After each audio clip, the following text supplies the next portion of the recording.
Welcome back to the Metro Plus show. Now, when it comes to owning a classic or vintage vehicle, owners can get very possessive. We got a chance to meet Srinivasan, a man completely besotted with his Rajdoot GTS. Here's a chapter on their love story with some history thrown in as well.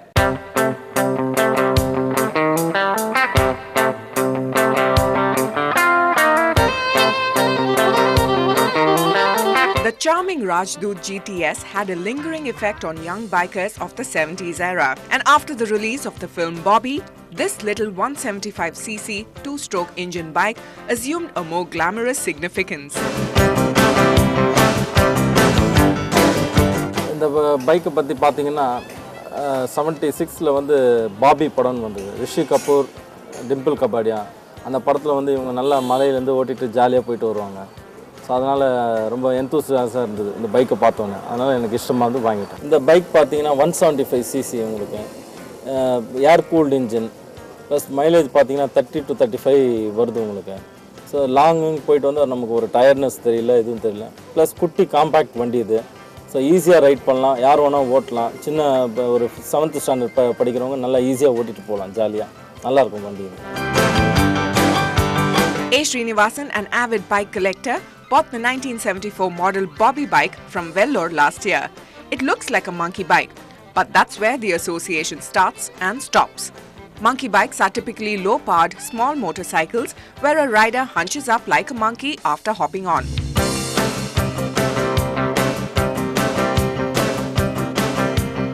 One of the earliest was the single-seat Excelsior Well bike, a dependable ally of Britain's parachute regiment during World War II. The 98cc Well bike was partly responsible for pushing the production of low-powered small civilian bikes in post-war Britain.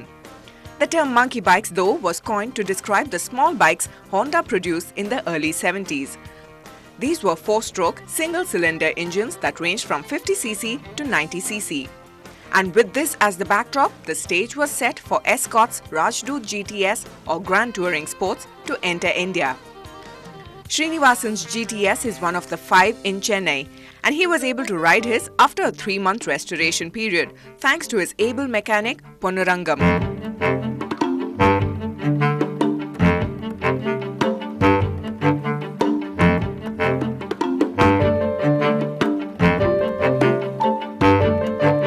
அப்போ இருக்கும்போது இந்த வண்டியில் முக்கியமான சில பார்ட்ஸ்லாம் கிடைக்கல. Rear back stay கிடைக்கல, arm கிடைக்கல, front arm கிடைக்கல, ஹேண்டில் பார் ஒரிஜினல் எல்லாமே ஒரு சேஃப்டியாக ஒரிஜினலாக வேணும்னாரு.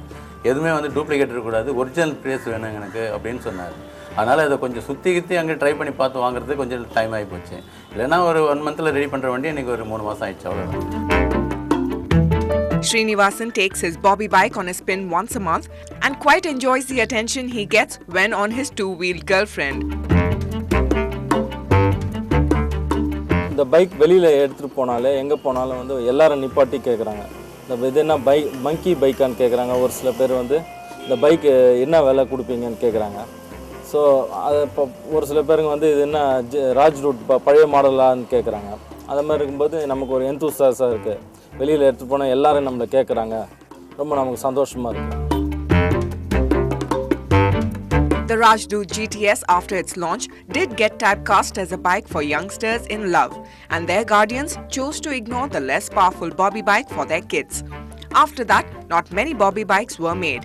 Though Srinivasan's bike is a blast from the past, it might still not fly in today's day and age.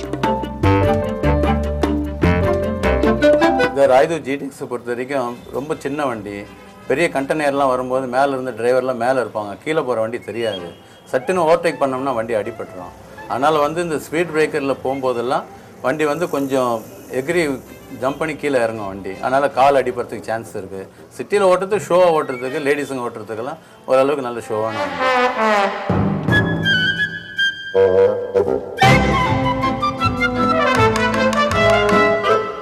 Srinivasan picked up the bike for 11,000 rupees and spent another 15,000 rupees restoring it. And he feels it's money well spent on a slice of history that's his forever.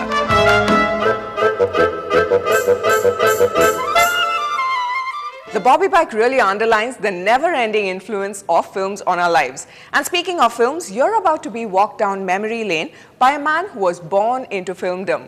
He grew into a juggler of sorts, balancing different professions without missing a beat.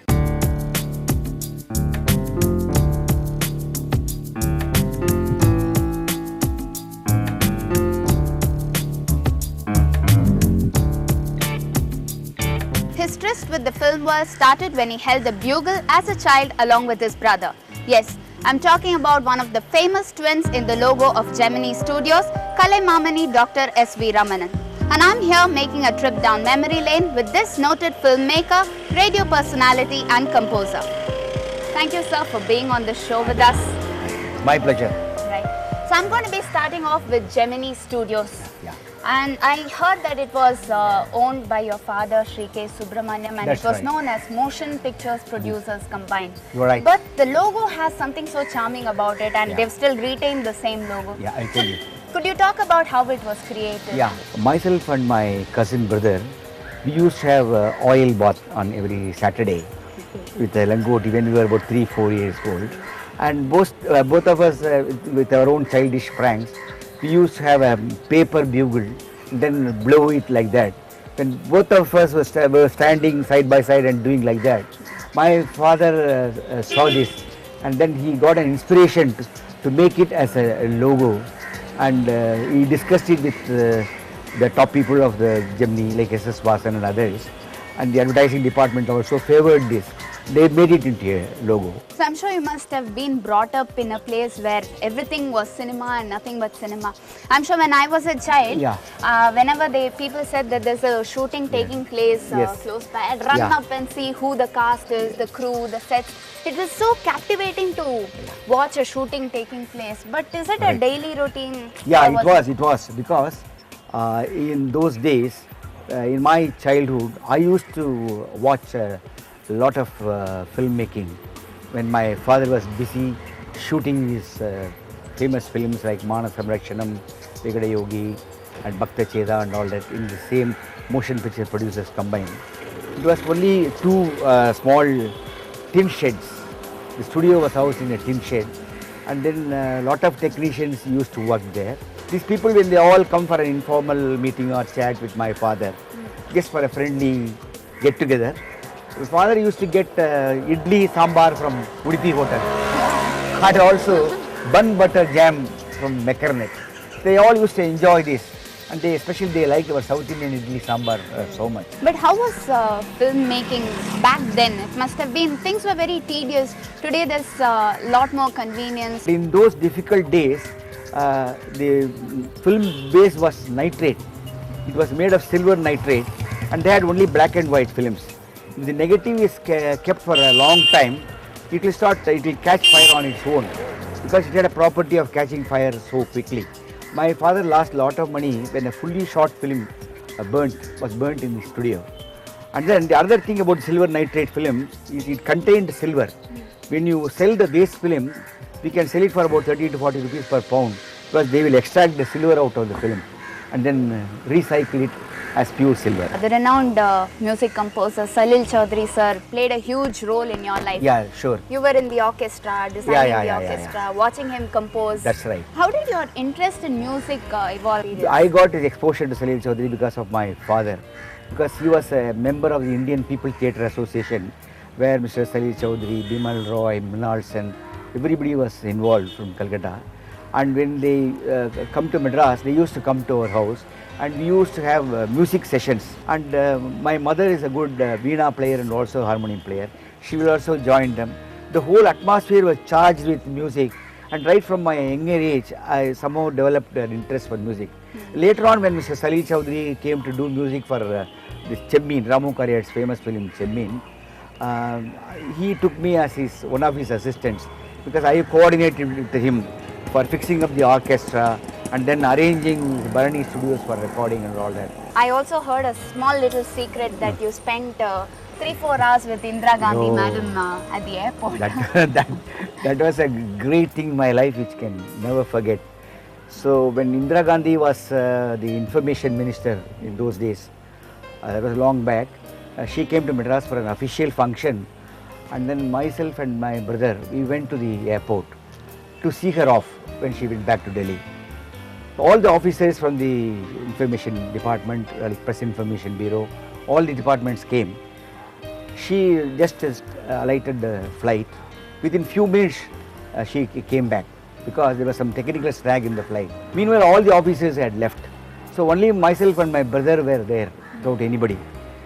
We took her straight to the VIP lounge. She was feeling very hungry. We sent our driver to the nearest Udupi hotel and bought some idli, sambar, vada and all that. We gave her that. She was very happy to eat that. And it was a great opportunity to see her for 3-4 hours, which nobody knew at that time. And we never thought that she is going to become the Prime Minister later. I know. Yeah. Probably you should have thought of making a film on those lines. But anyway, thank you so much for being on this show with us. We aren't done here yet because when we come back after a short break, there's an animated love story in store.